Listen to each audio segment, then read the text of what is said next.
Oi, pessoal. Somos o grupo 4, tema 1, e hoje vamos falar sobre o assunto do nosso artigo, cujo tema é esse, que em tradução livre seria os impactos em cascata da extirpação de grandes carnívoros em um ecossistema africano.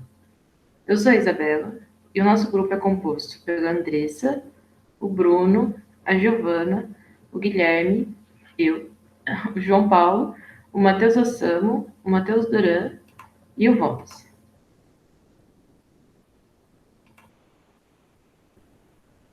Então, os territórios ocupados por grandes carnívoros, eles estão cada vez menores, quando a gente compara com registros históricos anteriores. Quando os carnívoros, que são predadores de topo, desaparecem, os herbívoros ocuparão e modificarão os novos territórios. O artigo em questão, ele estuda essa ocorrência no Parque Nacional de Gorongosa, em Moçambique, que afetou leopardos, cães selvagens e baualas, que são antílopes que vivem na floresta. Essa queda no número de grandes carnívoros tem influência sobre o ecossistema por meio de cascatas tróficas.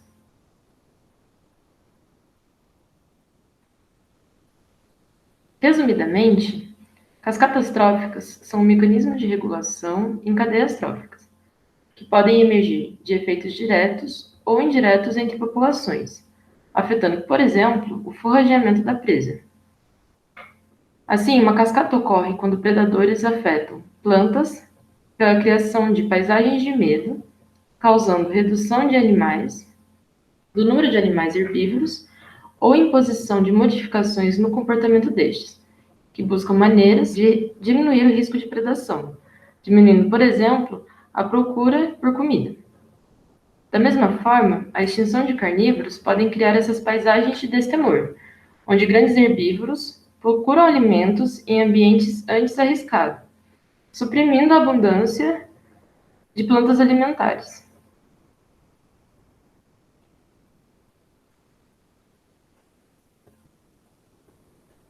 Como já citado, o exemplo da extinção de predadores de topo aconteceu no Parque Nacional de Gorongosa, em Moçambique. Durante a Guerra Civil Moçambicana, ocorreu um declínio em mais de 90% das espécies monitoradas. Apesar da população de grandes herbívoros ter aumentado, animais como leopardos, cães selvagens e hienas foram extintos, enquanto leões ficaram pouco abundantes.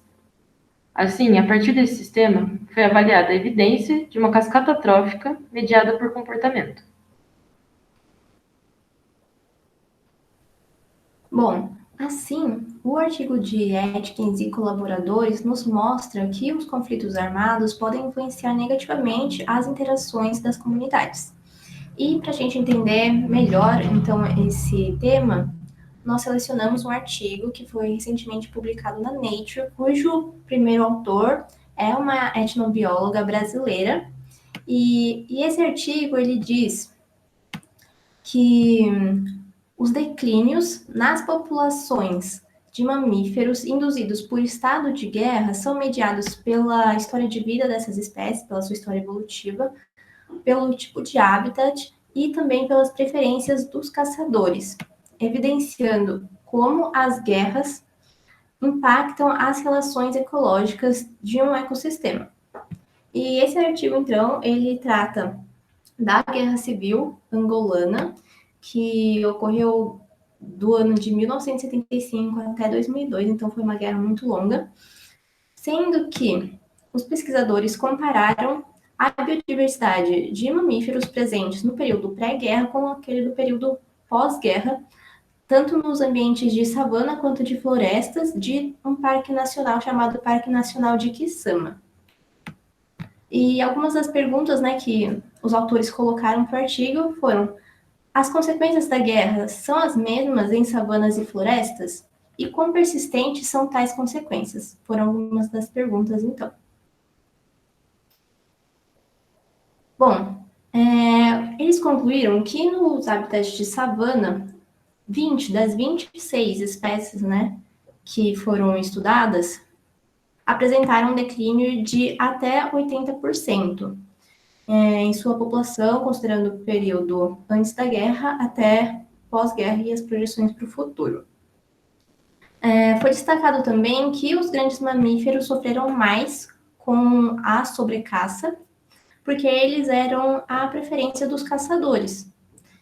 De forma que as populações de mamíferos de médio ou de pequeno porte tenderam a aumentar, considerando também a sua maior fecundidade em relação aos mamíferos de maior porte, que é o que traz, então, esse gráfico aqui, que ele foi feito com base nas entrevistas com os próprios caçadores, e em que eles falaram, então, sobre as populações, a percepção deles sobre as populações em relação aos diferentes ambientes de savana ou de floresta, e também em relação aos períodos da guerra, né? Então, no começo da guerra, então depois como é que essas populações estavam durante, ao final da guerra, pós-guerra e o que eles veem para o futuro, né? E aqui a gente vê na seta o Bawala, né? Que é esse Bushbuck Kewell. E a gente vê também que houve, logo no início, e já durante, no fim da guerra, uma diminuição muito grande nas populações desses mega herbívoros e também de alguns carnívoros, que a gente pode ver aqui, no ambiente de savana.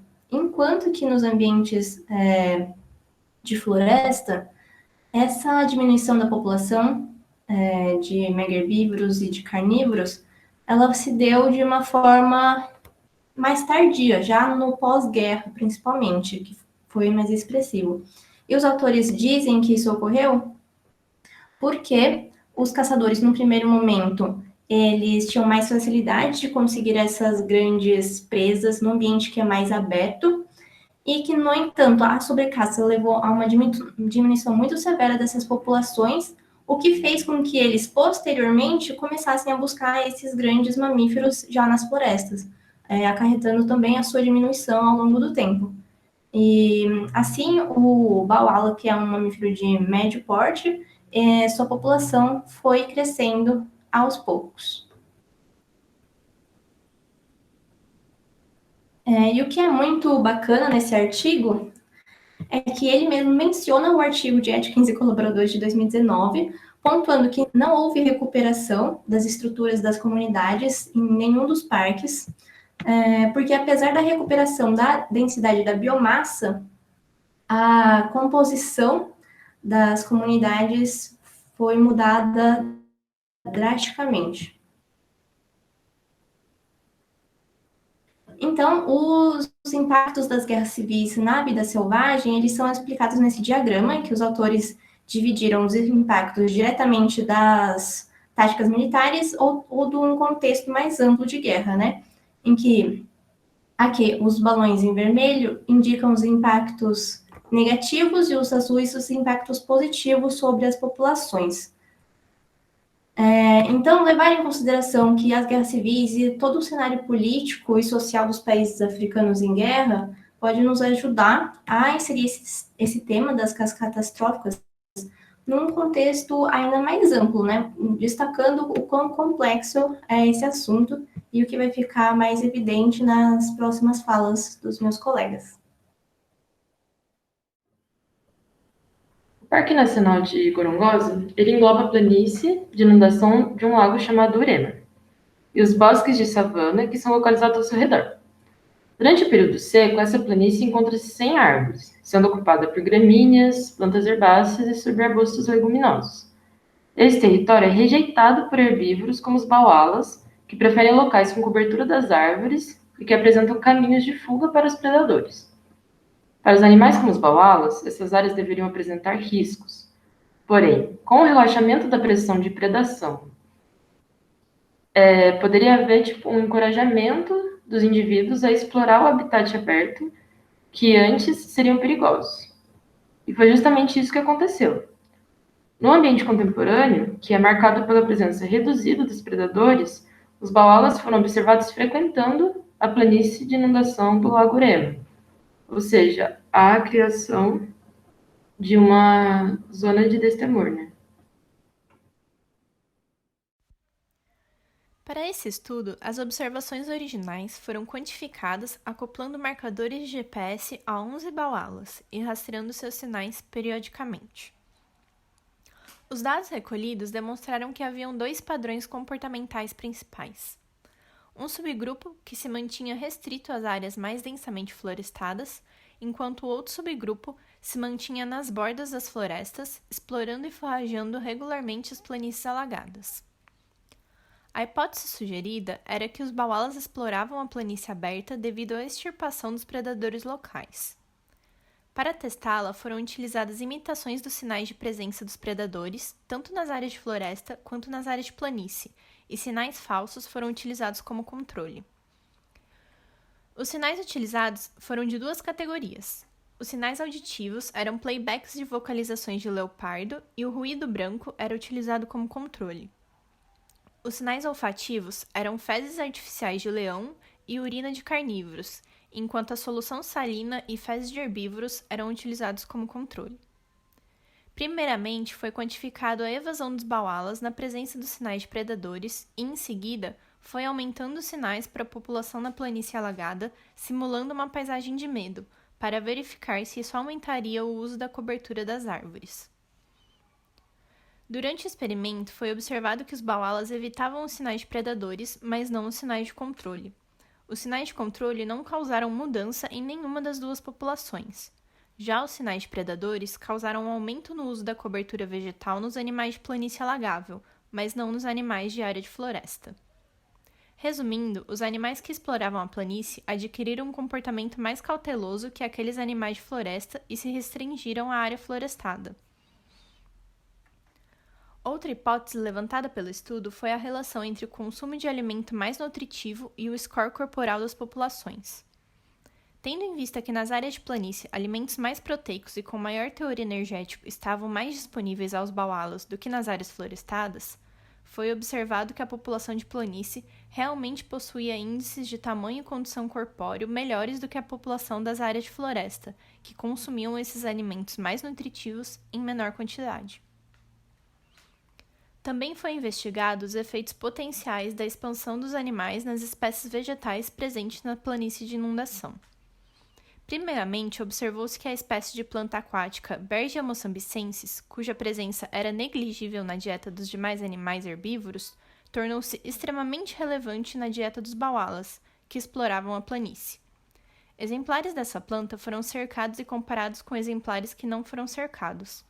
A partir dessa investigação, descobriu-se que a chegada dos baualas levou a uma supressão repentina e significativa na reprodução e no crescimento dessa planta, o que sugere que ela está sofrendo uma pressão de predação significativa pelos baualas, fato que não ocorria antes da chegada deles ao novo ambiente da planície alagada.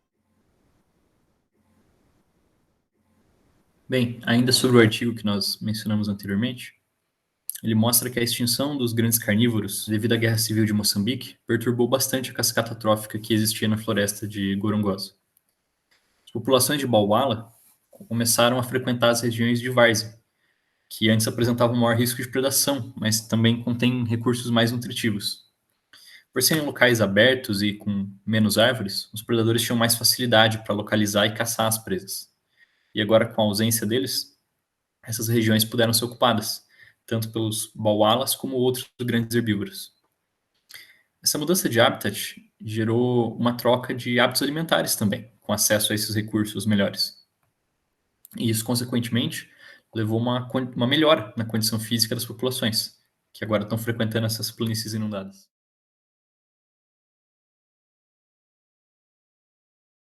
Com essa diferenciação entre as populações de bauala, que vivem em florestas, e as que vivem na várzea agora, isso favorece um evento de especiação, devido ao isolamento reprodutivo que o estudo apontou, se isso se mantiver por muito tempo, né? Dessa forma, mudanças na cascata trófica podem ter uma grande significância, se tratando de biodiversidade e evolução.